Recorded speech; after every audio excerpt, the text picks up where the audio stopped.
Et l'égoïsme et nos relations, une discussion nécessaire. Bonjour à tous. Aujourd'hui, on va plonger dans un sujet qui nous concerne tous. L'égoïsme et ses conséquences sur nos interactions sociales. L'égoïsme, vous connaissez, n'est-ce pas? C'est cette tendance à toujours privilégier ses propres besoins, parfois même au détriment des autres. On le croise partout, dans nos familles, avec nos amis, et bien sûr, dans le milieu professionnel. Mais concrètement, quel est l'impact de cette attitude sur nos relations?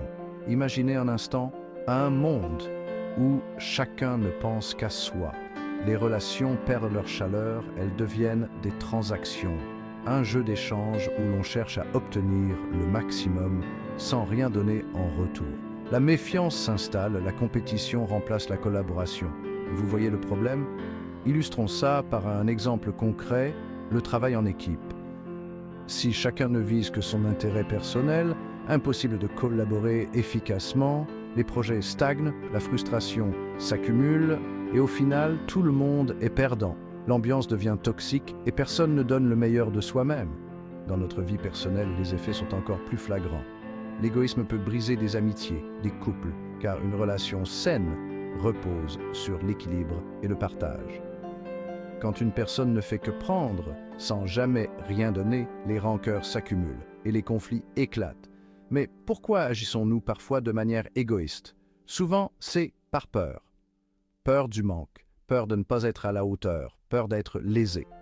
Et pourtant, ironiquement, l'égoïsme finit par nous isoler, ce qui était notre plus grande crainte au départ.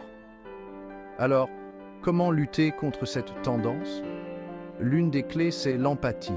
Se mettre à la place de l'autre, comprendre ses besoins et ressentis. Bien sûr, il ne s'agit pas de s'oublier soi-même, mais de trouver un juste milieu où chacun se sent respecté et valorisé. Car au final, nos relations sont le reflet de ce qu'on y investit. En faisant le choix de la générosité et de l'empathie, on construit des liens plus forts, plus épanouissants. Après tout, n'est-il pas plus agréable de vivre dans une société où l'on prend soin les uns des autres? Merci d'avoir écouté jusqu'au bout. Si cette vidéo vous a plu, n'hésitez pas à vous abonner et à partager vos pensées dans les commentaires. À très vite.